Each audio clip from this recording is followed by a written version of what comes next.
Welcome to the first episode of a new series where I share some of the most underrated games of 2020. This isn't a series for your Witcher 3s or your Persona 5s, no, we'll be strictly looking at games that either get a lot of unfair criticism or simply amazing games that people don't even know exist. Stick around this episode for a couple of games in genres that don't get enough love, as well as one of the most beautiful games I've seen to come out this decade. If you've ever enjoyed games in the vein of Dragon Age or Divinity Original Sin, with top-down real-time combat that you can pause the video, and just go and buy Tower of Time right now. Whilst technically coming out 2 years ago, it's finally finished now, and out on console. And why on earth are more people not talking about this game? You play a dude who sits on a throne, commanding his party of eccentric characters climbing up a tower that goes down into the earth. Wait, that doesn't make sense. Neither does a lot of the game. It presents new mysteries in every floor as you uncover the enigma that is the Tower of Time. But besides exploration with critical choices and party affinity systems, what you're really here for is for combat. It's been a long time since I played a game that is as fairly difficult as this. Every single encounter is planned, like Chrono Trigger, and as a result, you'll never be over or under leveled. You will always have the tools required to beat the encounter you're presented, as long as you plan correctly.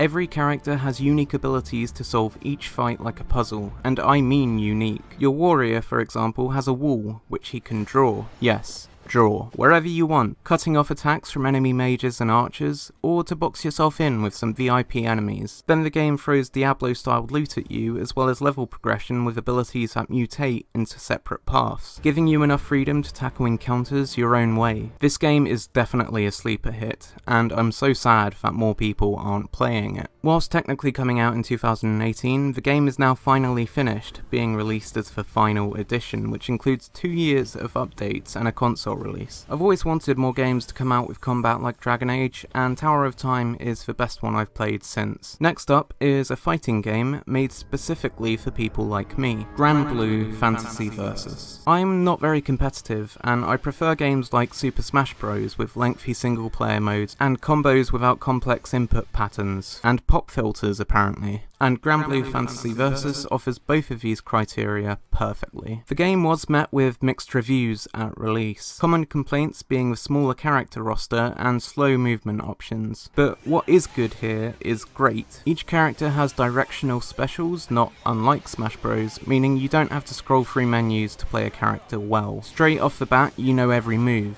You just need to choose how to combo them. And I don't need to mention how gorgeous this game is either. Characters look so visually distinct, and cutscenes flow naturally, with their appearances being pretty customizable from every angle. The character roster is incredibly memorable, and for my main, I picked the dangerous femme fatale, because she combines my two favourite things, cats and whips. Name me any other video game character that has those two things together. And what's great is knowledge of the Granblue games isn't vital, because you have a handy glossary filling you in on who's who and what happened before you turned up. I'm more of a single player gamer myself, so the extensive RPG mode where you accrue a cast of characters and fight off grunts with one-on-one boss battles littered throughout, it's just perfect for me. Whilst the cannon fodder enemies aren't too complicated to fight, you can take pleasure in leveling up, equipping spells and accruing weapons to get yourself to the end of the game and rise to the challenge of a final boss. If you're more into Super Smash Bros and Soul Calibur than you are Street Fighter and Mortal Kombat, then take the plunge and pick up this absolutely visually stunning game. Last up is a game that gives off the appearance of an early access title, I won't lie, but what's here is definitely enjoyable enough for the small meagre price of £15. Neoverse, the roguelite deck building RPG akin to Slay the Spire and SteamWorld Quest. It's the most graphically impressive of all the games I've played in this genre, and the build varieties you're given for combat are unexpectedly extensive. The game gives you all the information you're going to need to win the fight, and once you get into the rhythm, you just get a rush of adrenaline. It's great.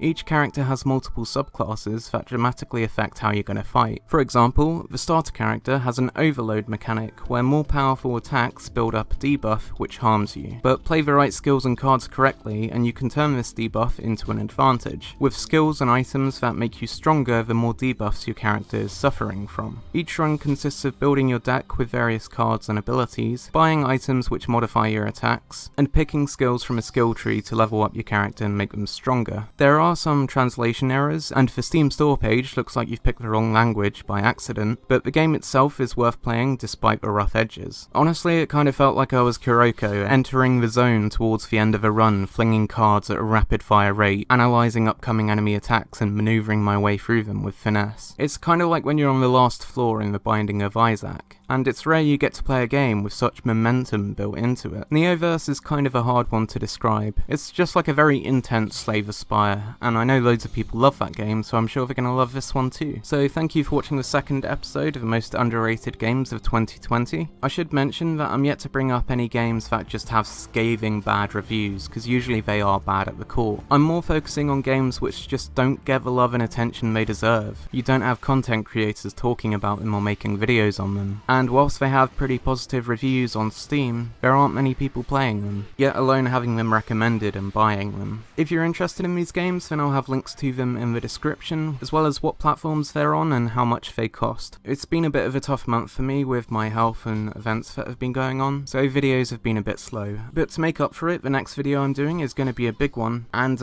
it's pretty shocking, to be honest. So hang about and look forward to that. Ring the bell in the corner if you're new, and a like on this always helps. If you have any underrated games you want me to cover in the next video, then post them in the comments and I'll have a look. Thank you for your time, have a great day, I love you guys. This is me, Evans with a Z111 out. Peace.